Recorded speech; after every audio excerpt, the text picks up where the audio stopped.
Today, we're diving into True Grit by Charles Portis, a book that has inspired two major film adaptations, earned cult classic status, and continues to surprise readers decades after it's published. Yet, it didn't quite hit the mark for me. So let's get into it. So let's jump into the plot summary. The novel follows Mattie Ross, a sharp tongued, fiercely intelligent 14-year-old girl from Arkansas who seeks to avenge the murder of her father by a coward named Tom Chaney. Determined to bring him to justice, she hires Rooster Cogburn, a grizzled, one eyed U.S. Marshal known for his brutal and, well, questionable ethics. Together with a Texas Ranger named LaBouffe, the trio ventures into Indian territory to track Cheney down. What unfolds is part revenge story, part road trip, and part coming of age tale. And the novel is told entirely from Maddie's perspective, looking back on these events years later with dry wit and piercing clarity. So jumping into the writing style, Charles Portis's prose is it's crisp, it is deadpan, and it's deeply haunting of the American frontier. His dialogue just pops with authenticity, and the first person narration through Maddie's voice is nothing short of masterful.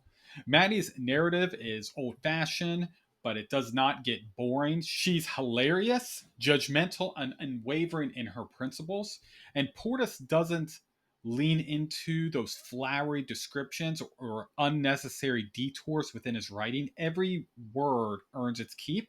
There's a rhythm to his sentences that's almost simplistic. So, jumping into the themes and tones, at its core, True Grit is a story about justice versus revenge. It explores the meaning of grit and who truly possesses it. Is it Rooster, the violent but loyal marshal? Is it LaBouffe, the lawful but vain ranger? Or is it Maddie, the child who never backs down from what she believes is right? The tone dances between darkly comical and downright grim. There's death, but there's also an old sense of warmth, not from the land or the people, but from Maddie's unwavering resolve and sense of purpose. It talks about religious faith and the mythos of the Wild West and the cost of vengeance, both physically and mentally. Some of the pros and cons of True Grit.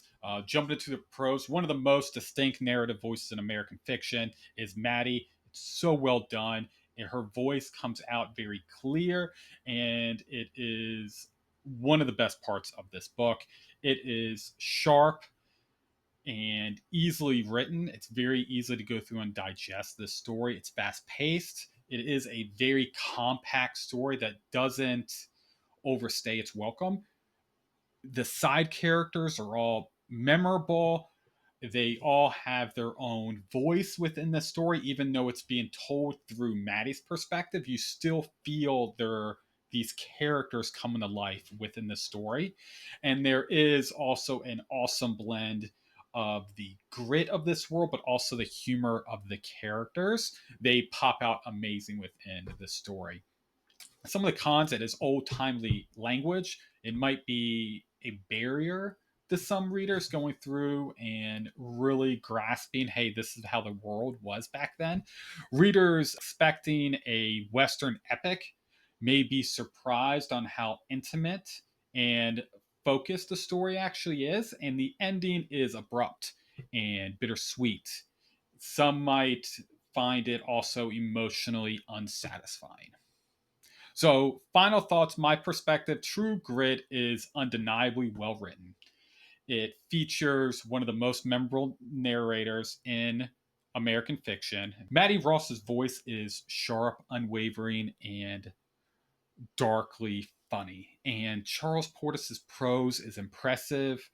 But while the novel excels in style and character, to me, it did not land as powerful as I expected based off the feedback of this book prior to opening up the first page.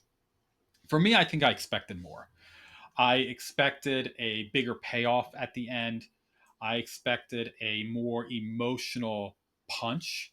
And to me, this book did not hit the mark. Now, the ending was very consistent with how the story was told.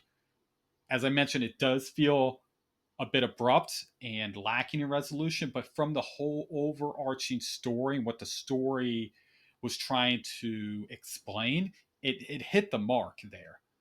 I appreciate what the book was doing, but I didn't love the experience of reading it. I think this book really comes down to expectations versus reality.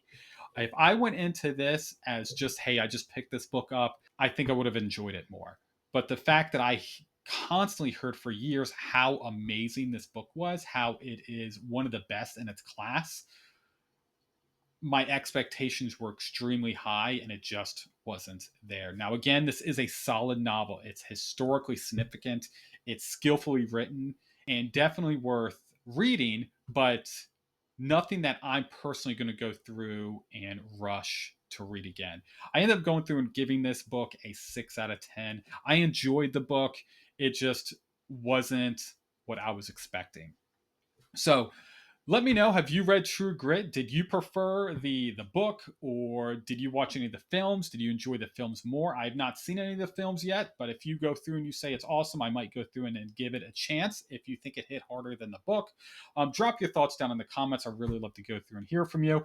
And of course, thank you so much for watching. Don't forget to like, subscribe. You know what to do. Till I see you in the next one.